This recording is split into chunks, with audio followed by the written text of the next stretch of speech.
We continue with non-stop college basketball action in the second game of this doubleheader. This is the NCAA Season 97 Stronger Together, Buo ang Puso. We are live on GTV in the Philippines and internationally through GMA Pinoy TV and GMA News International. Let's meet the starters for the Lyceum of the Philippines University Pirates. At point guard number 93, Enzo Navarro. At guard number 7, Maclaude Guadagna. At center number 13, Jerwin Ginto. At forward number 10, Yancy Remulla. And at the other forward, number 2, Enoch Valdez. Head coach for the Pirates is Gilbert Malabanan. And now, let's meet the starters for the season's hosts, the College of St. Benilde Blazers. At guard number 7, Robbie Naive. At guard number 26, JC Cular. At center number 22, Tay. Here in your NCAA Season 97 Stronger Together, Buo ang Puso. Kikilalanin na natin ang magsisimula mula sa magkabilang panig, which is pretty much the same starting unit for LPU. But on the other side, for the Blazers, Coach Hammer, they're starting Tane Davis today alongside McCoy Marcos, nakasama ng regular starters nila na si JC Culyar, Robbie Naive at Will Gozum. I love the game of this kid, McCoy Marcos. Ever since high school, we saw him grow up. Ang dami itong mga batang to nakita natin dito na they grew their roots here in the NCAA and a very versatile forward. Itong si McCoy Marcos, I am very high on this kid. I love the way he plays and I love the toughness that he brings for the Blazers. And that's what they would need here against a very scrappy and fast LPU team. First quarter begins. Both scrappy teams nga eh. No? Both scrappy, both physical. Tsaka isa pa gusto ko, Sean Umali. Sean Umali, off the bench. Yep. He was the surprise player ng LPU in that game. So we'll see. We are expecting the pace of this game to go from 0 to 100 very quickly, Coach Hammer, given the nature of basketball these teams play. Pero yun, JC Culyar was not very effective in their previous game against Letran. Ito, nagparamdam in his very first possession. And this would be a marquee matchup for today. Enzo Navarro and JC Culyar, both floor generals, both tough competitors.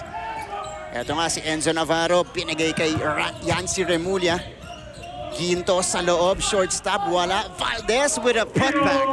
Ibang-iba yung tindig ngayon ni Enoch Valdez. That was really a breakout game for him. Nakita mo yung kumpiyansa, biglang umangat. And he also had experience playing in the pro leagues.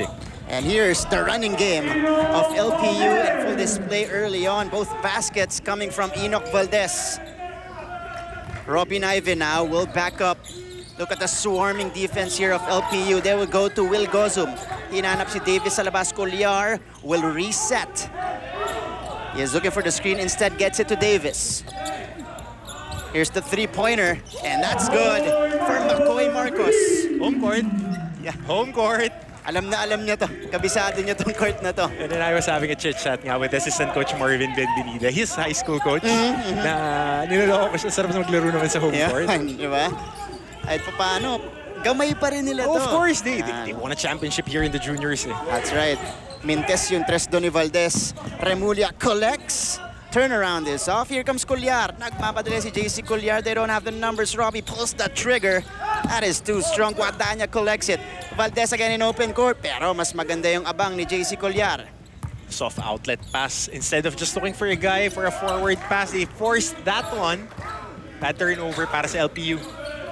Here's Davis. They swing it to Robbie Naive.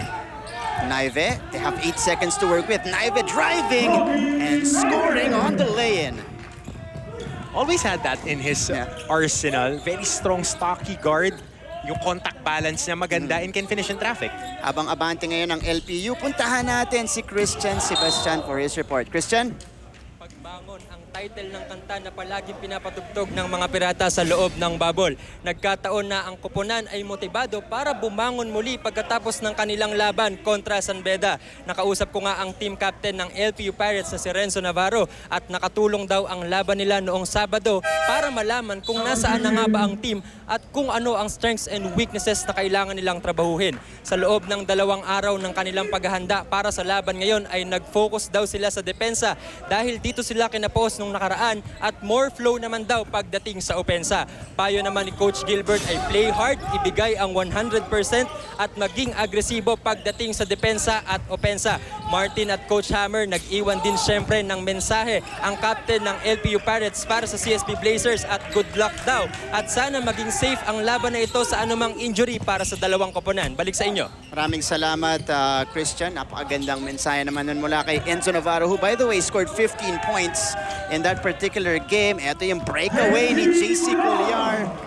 Again, early points here for JC. Again, we didn't see this in the early game against Letran. Steal and score naman para dito kay Robbie Naive. Back-to-back hoops for CSB. Now the energy is picking up for CSB. Their pressure against Letran was a half-court trap. Ngayon, full court blast sila. Hindi nagtitipid. And a charge here. Good effort by Davey, sacrificing his body despite being a bigger guy, setting himself up to take the contact. Saktong-sakto. Kahit hindi ka maniniwala na tatamaan, but the momentum of the offensive player.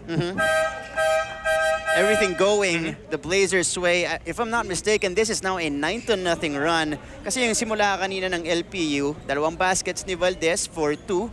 Ngayon, 11-4 na yung talaan natin. Pero ganda nung sinabi kanina ni Christian, the emphasis on the flow of the offense. Kasi dun sila nagkulang, especially on the half-court set of Coach Hammer.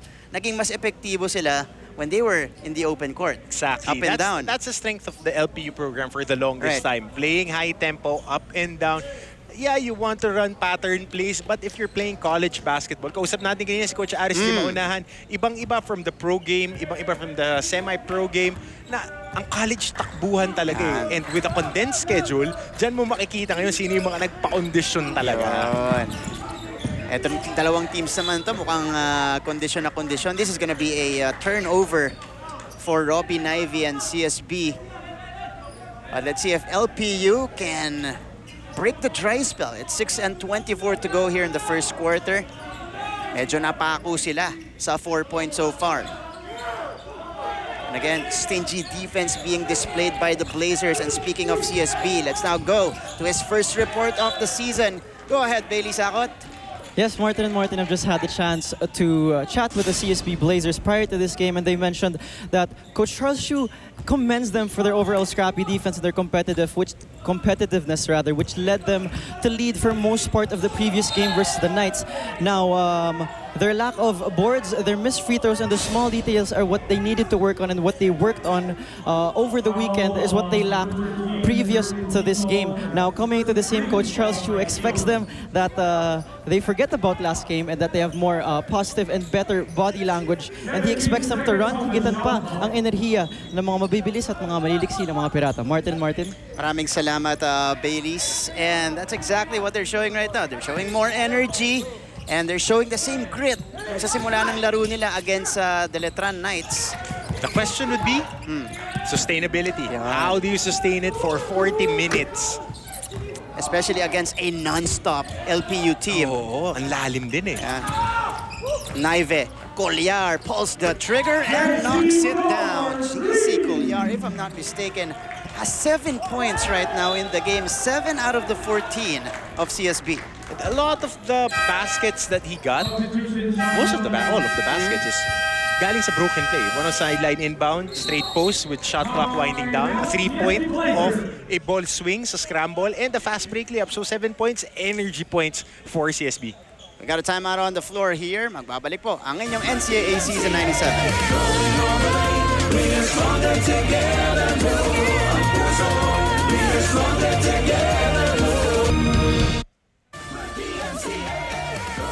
Back to the action here in LaSalle Green Hills, and it is a blazing start for the CSB Blazers. 14-4 lead here in the first quarter, almost halfway done. And so far, 50% of their scoring. Again, coming from one guy, JC Culyar, who is, well, more aggressive on the offensive end, especially with the absence of his running mate, AJ Benson. That's a big part of the responsibility, being the lead guard, especially the way basketball is played right now. As we see turnover numbers, nakakatatlo na rito ang CSB, 6 sa LPU. And interesting note, 2 turnovers, Mac Guadagna. Wow. Oh, passing turnovers. Adjusting pa itong si Mac Guadagna. Again, a mythical 5 member in the juniors. And a lot is expected out of him. Yeah. A lot is expected out of him because he has that pedigree. That's right. And here he is right now. Great decision there. And Sean O'Malley with the big boy bucket and the foul. Taking the contact balance, core strength. Ganda ng finish. Maganda talaga yung kamay nito eh. I mean, as a big guy, as we see this pressure by Enoch Valdez, but as a big guy, I appreciate the guys that can really finish. Right. Na nasa ilalim kahit may bangga. Skill talaga yan eh. Very skilled big guy. Kaya tayo nagulat nung previous game. Itong si Sean O'Malley. By the way, Flores is in the game. Nagulat ako na nakalipat siya ng swing. Yan, oh. Kasi I was thinking that he would stay with the Letran Knights. Kasi yan, former Letran square to. Ball will stay on that side of the court with 10 seconds to work with for CSB. Pero nakita mo yung agaw kanina ni Valdez kay Culyar. Dinaan sa haba ng galamay, Coach Hammer. Nakawit. Oo, nakawit. Sakto yung sundot. Culyar, he is feeling it. This time it's too strong. Enzo Navarro, nagbababa. LPU looking to create a run off the timeout. O'Malley again! Sean O'Malley with back-to-back hoops. Martin, you gotta give credit to Enzo Navarro. Hindi niya ginamit yung blur screen. Hinatak lang yung bantay. Sean O'Malley, short roll. Atake sa gitna. Ito, nakakuha pa sila ng turnover. This is Larupay with the basket. LPU off and running. 10 to 14. Itong dalawang big guy bagay dito sa LPU kasi tumatakbo at kailangan lang nila masustain yung energy nila for 4 quarters eh. Pasok na pasok sa sistema. Ito si Corteza, a very athletic player, knocking down the mid-range J. Tough angle. Yeah. Going to the sideline, high arcing jumper for Miggy Corteza. Umali, nabitawan yung bola. Ball will stay with LPU. Last touch on Robin Ive. Couple of substitutions here from CSB and LPU. Pero tignan muna natin itong fast break play ng LPU kanina. This is the outlet. And then Larupay challenging the defense of Davis. Going all the way. Mabilis na pinawi naman dito ni Corteza.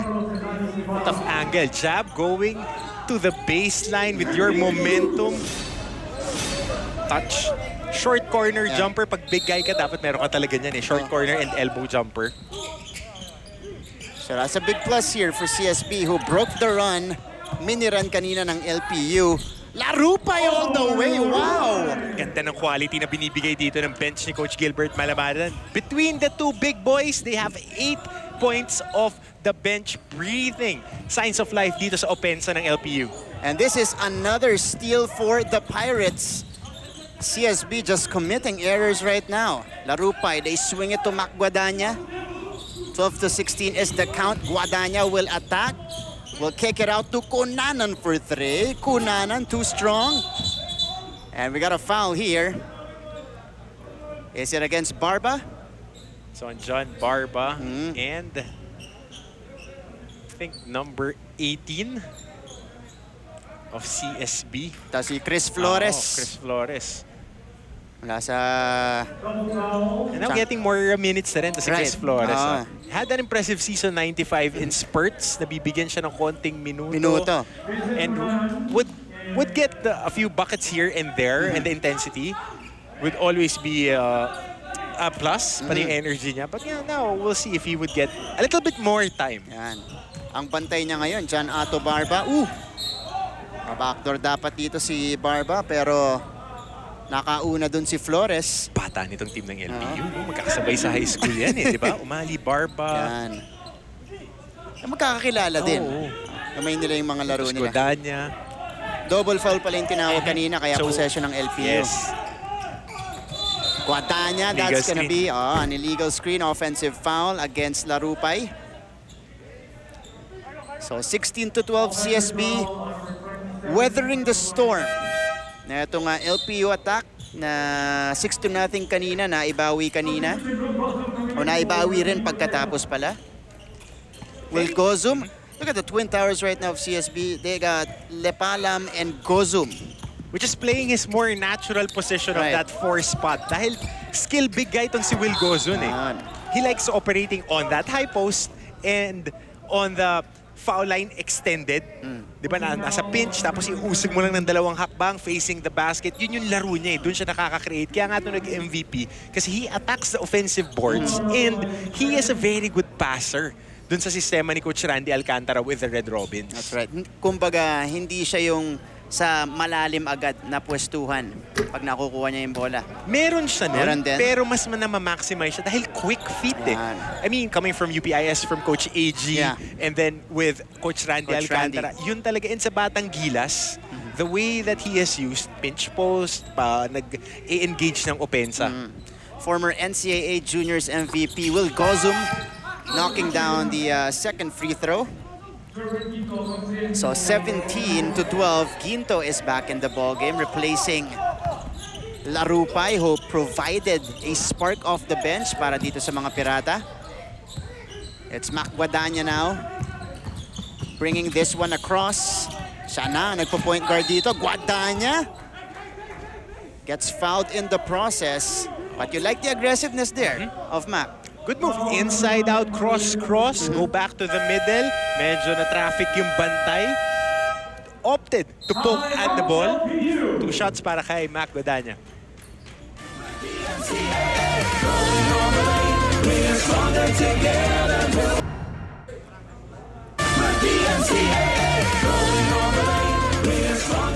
Back to the ball game. Mancom representative of the University of Perpetual Help, Sir Frank Gusi. Congratulations sa Very Perpetual. good win. Yeah. Very good. Alam mo, hindi na ako nagugulat dun sa performance ng team ni Coach Mike Sagigit. Yeah. I mean, knowing him as a coach and the way that they prepared. Pero nagulat ako dun sa JRU eh. Kasi I know how they prepared. Yeah. And they couldn't buy a basket. Yeah. JL De Los Santos, 7 out of 24. EJ Agbong, 6 out of 24. Dapat mag-yelo ng balikat yung mga Yeah. batang yan. Dami nilang itiner. But of course, law of averages, it would fall down as much as our players here are starting to make their shots. That's right. After a very poor field goal shooting weekend. Below 40%. Yan. Most teams that played, the first 8 teams that played, below 40% ng field goal That's right. shooting. Minsan talaga kailangan mo lang maitawid yung first game nyo of the season 2. May mahigit 2 taong ka Ayun nga, nag-aantay. yun, tama. Sean Umali missing on that attempt. And Mac Guadagna, by the way, before that, 1 out of 2 from the line. Carlo Lim, a surprise player against Letran, 10 points in the first half in that game, as Lepalam drains the jumper from inside the arc. And somewhere watching Coach Ali Peak is very, very proud. He poured in a lot of time with Ladis for the past few years. And now he's starting to make shots and better posture in the post. Nung nasa Lasal Green Hills yan, talagang hilaw na hilaw pa. Pero ngayon, nagpapakita ng iba't ibang galaw. And speaking of moves, it is Jerwin Ginto scoring on the roll. Good flip screen right there. Slip lang sa ilalim and a good catch in traffic. Di na sinawsaw yung bola, finishing with a finger roll. Ginto scored 10 points and 8 rebounds. Pulled down 8 rebounds against San Beda. Gozum sa labas, papunta kay Carlos. Carlos driving, attacking, forced the shot, rebound. Ball goes outside rather, and it will go to LPU. Hindi talaga pipituhan ng referee yun. If you're going to attack, especially on a collapsing zone defense, pag aatakihin mo ng buong puso. Kaya nga NC tayo, buo yung puso eh. But if you would attack and then try to ward off your shot and hindi ka nakatingin ng diretso, wala. Hindi ka pipituhan ng referee niyan. Oo nga, a lot of physicality in that play against Carlos. Eto si Ato Barba, inilabas nila kay Umali. 15-19 is the count. A minute and 38 left in the first quarter. Kunana, natapi ka ng bola. He is gonna be called for the travel. Number one thing that coaches would teach guards if you're going to jump, better have a plan. Flight plan. Hindi yung tatalon ka, tapos saka mo na isipin na papasa. Especially, again, collapsing defense. Maganda yung depensa ng dalawang teams, ha? And actually, the whole league has picked up when it comes to playing defense. Ang ganda ng one-on-one contain at help side ng 10 teams na napanood natin. And this is, again, with limited preparation pa. But, you know, teams are executing on the defensive end. Totoo talaga no? Na defense is always predicated on effort. Yeah. Pinagpahinga mo yung mga bata ng 2 taon. Yeah. Gigil na gigil. Speaking of gigil, hindi pumasok yung tira doon ni Ato Barba, a guy that we are still waiting to break out in the NCAA. Carlo Lim, lalabas. They got a lot of time to work with. No need to rush for Carlo. Gozum for 3. No. And it goes to Navarro. Navarro on the move. Foul called against Prince Carlos. Na veterano on that hesitation cross. Getting hooked right at the hip. Bahagyang-bahagya. Hindi nyo nakita sa mga viewers natin ito. HD camera. Ayun, yung kapit sa binte at sa balikat. Yung una pa lang nung pag-hesitate back, sabay inangat. Magre-react yung defender. Tamang-tama yung word mo doon, na veterano. Na veterano. Oh, ni Navarro. Itong si Carlos. Hinog na rin tong Enzo Navarro. Hinog na rin. And his draft stock, his pro career would be predicated on how he performs this season. This year. Especially the way that he pagtitimon at pagmamando ng kanilang opensa. Because we know that he is a shot maker. Yeah. But the maturity and the next level is how do you engage that offense and how you elevate your teammates. Yeah, exactly.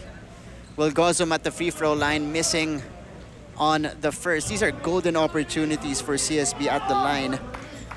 But nonetheless, they're still on top here. Will Gozum, a key big this season. A lot of expectations from this guy because finally he is going to be unleashed. Dito sa NCAA, 20-15, 1 out of 2 for Gozum. And alam ko kasama siya sa 23 for 23, di ba? The list natin for the national team, if I'm not mistaken. So matagal nang inaantay ng national team tong si Will, na mag-blossom talaga to the best of his abilities. That's right. Step back jumper. The shot maker, Enzo Navarro. Swabing-swabe. Especially they needed that basket. They can't get into a rhythm on offense. Only the big guys have been scoring for LPU. Step back jumper. Swabing-swabe. There is the swing to the other side for CSB. They got 12 seconds to work with. Patay na po ang ating game clock. So last shot time, Lebalam from the free throw line will not work. May isa pa palang tira ang LPU dito. 3 seconds. The heave here for Sean Umani. Oh! Half-court shot for Sean Umali. Basic. Alam mo na tawag sa amin nun? Pagka off-season, si Coach Frankie, 500! 500! Look at this, Coach Hammer. Sakto In rhythm pa. In rhythm There you go. Coming from the logo there. The big boy. An explosive start for this guy. Off the bench pa, Sean Umali with 7 points. The first quarter, it will definitely count.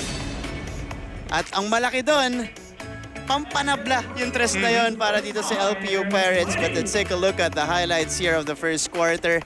JC Colliar paced CSB early with 7 points, Coach Hammer. But when this guy entered, Larupay, Umali, it started the run for LPU and they were able to come back in this one. Kaya po tabla tayo sa pag-end po ng ating first quarter. 20 apiece. Pagbalik natin, second quarter of this game. Okay, Ngales. The NCAA, going over the